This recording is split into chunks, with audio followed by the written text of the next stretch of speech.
পুত্রবধূকে নিয়ে নিজ বাড়িতে পৌঁছানোর কথা ছিল বিএনপি নেতা আব্দুর রাজ্জাক ও তার স্বজনদের। আত্মীয় স্বজন ও প্রতিবেশীরা অপেক্ষা করছিলেন বর বউকে বরণের জন্য, কিন্তু সড়ক দুর্ঘটনায় মুহূর্তেই সেই আনন্দ পরিণত হয়েছে শোকে। এখন বাগেরহাটের মংলা উপজেলার শেলাবুনিয়া গ্রামে একে একে খাটিয়ায় রাখা ৯ মরদেহ দাফনের অপেক্ষায় স্বজনেরা।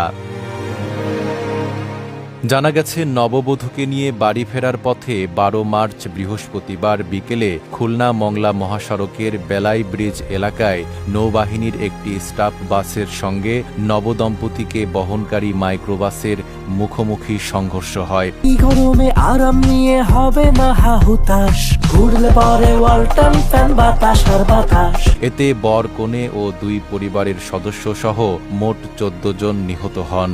নিহত আব্দুর রাজ্জাক বাগেরহাট মংলা পৌরসভার ৮ নং ওয়ার্ডের বিএনপির সভাপতি ছিলেন।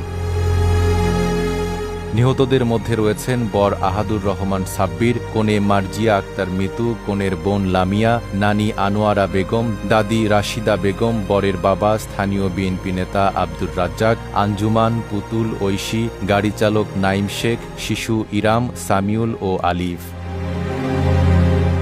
পুলিশ জানায়, পরিবারের আবেদনের পরিপ্রেক্ষিতে গভীর রাতে ময়নাতদন্ত ছাড়াই মরদেহ পরিবারের কাছে হস্তান্তর করা হয়েছে। মংলায় ৯টি, কয়রায় ৪টি এবং রামপালে নেওয়া হয়েছে মাইক্রোবাস চালকের মরদেহ। স্বজনরা জানান, জুমার নামাজের পর তাদের দাফন সম্পূর্ণ হবে। নাইম আরাবী, ঢাকা পোস্ট।